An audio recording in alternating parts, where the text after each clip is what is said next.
बहुत बहुत पुरानी बात है। एक ब्राह्मण छोटे से गांव में रहता था।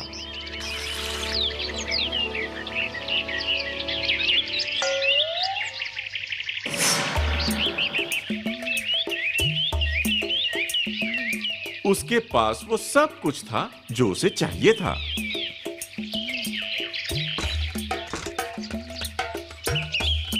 उसकी सुंदर पत्नी थी।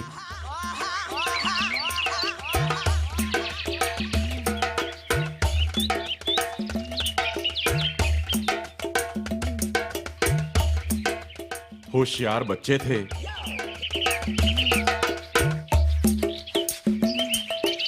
उसके पास उपजाऊ जमीन थी जिसमें वो जो चाहे वो फसल लगा सकता था।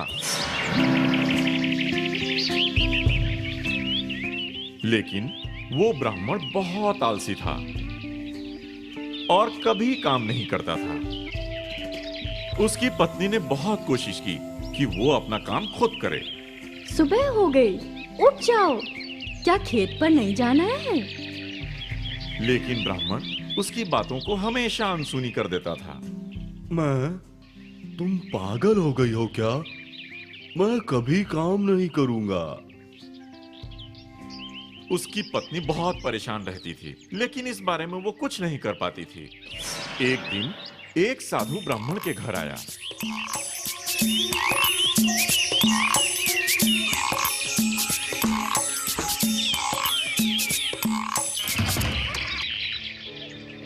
ब्राह्मण ने बहुत ही प्रेम और आदर से उनका स्वागत सत्कार किया।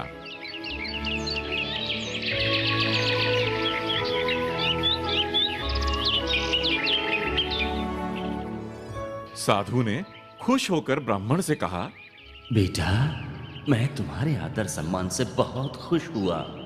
बोलो तुम्हें क्या चाहिए, मैं तुम्हारी मुराद अवश्य पूरी करूंगा। आलसी ब्राह्मण ये सुनकर बहुत खुश हुआ और वो तुरंत बोला, हे महात्मा, मैं चाहता हूँ कोई ऐसा एक आदमी जो मेरे सारे के सारे कामों को पूरा करे। और साधु मान गए। ऐसा ही होगा, लेकिन याद रखना, तुम्हारे पास इतना काम होना चाहिए कि तुम उसे व्यस्त रख सको। ब्राह्मण मान गया। और तभी एक बड़ा सा राक्षस ब्राह्मण के सामने आ गया। मालिक, मैं क्या करूं? ब्राह्मण सोचने लगा, मुझे अभी काम चाहिए। अगर काम नहीं दोगे तो मैं तुम्हें खा जाऊंगा। अब ब्राह्मण सोच में पड़ गया और राक्षस से कहा, जाओ खेत में पानी डालो। राक्षस तुरंत गायब हो गया।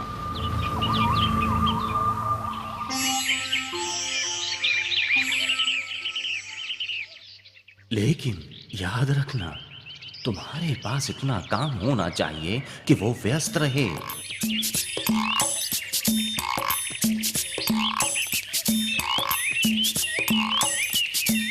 ब्राह्मण शांति से नीचे बैठ गया और अपनी पत्नी से एक गिलास पानी लाने को कहा।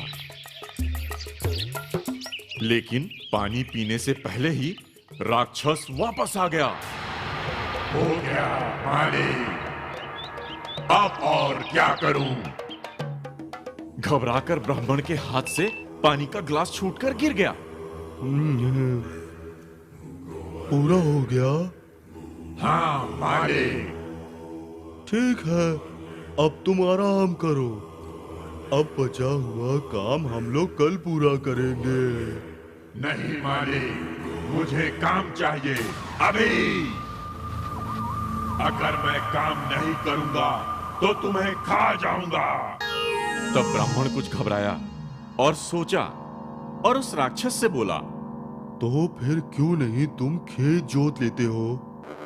इसके लिए तुम्हें पूरी रात लग जाएगी। कल फिर मैं तुम्हें ढेर सारे काम दे दूंगा। राक्षस मान गया और चला गया।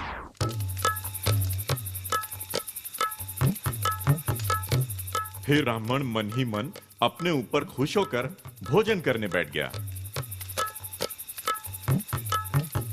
देखो भाग्यवान, अब मेरे सारे काम आसानी से पूरे हो जाएंगे।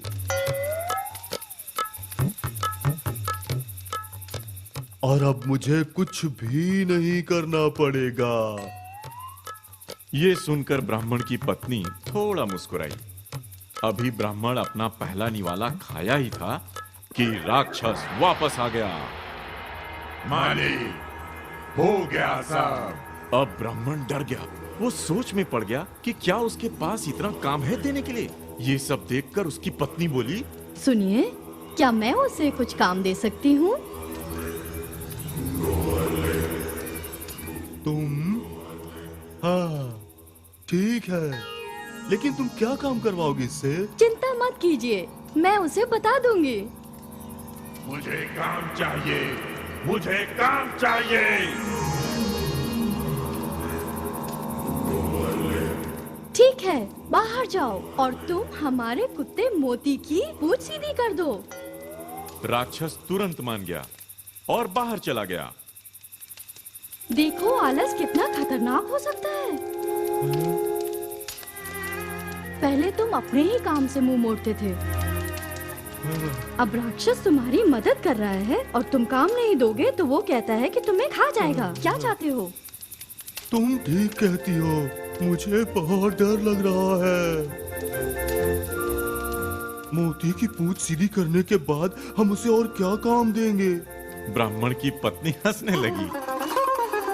है? तुम बिल्कुल चिंता मत करो, मैंने ही उस राक्षस को काम दिया है। वो राक्षस कुछ भी कर ले, मोती की पूंछ कभी भी सीधी नहीं कर पाएगा। सच में राक्षस ये मुश्किल काम पूरा नहीं कर पाया। मोती का पूंछ वो जब खींचता था तो सीधा हो जाता था, लेकिन जब छोड़ता था तो वो फिर मुड़ जाता था। भोजन के बाद थोड़ा आराम क्यों नहीं कर लेते? वादा करो, कल से तुम रोज मेहनत करोगे। मैं वादा करता हूँ। इस तरह राक्षस को मुश्किल काम करते हुए छोड़कर ब्राह्मण और उसकी पत्नी सोने चले गए।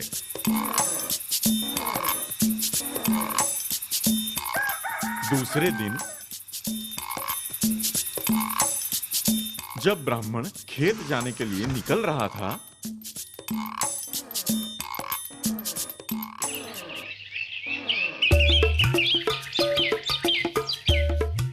उस समय भी राक्षस मोती का पूंछ सीधा करने की कोशिश में लगा था। क्या कर रहे हो राक्षस? जल्दी खत्म करूंगा मालिक। जल्दी ये काम खत्म करो, मेरे पास तुम्हारे लिए ढेर सारे काम बाकी है। हाँ मालिक। अच्छा, मैं चलता हूँ। हाँ। ये सब कहकर ब्राह्मण खेत जाने के लिए निकल गया। इसके बाद ब्राह्मण ने कभी आलस नहीं किया। शिक्षा ये है कि खुद की मदद ही सबसे अच्छी मदद होती है।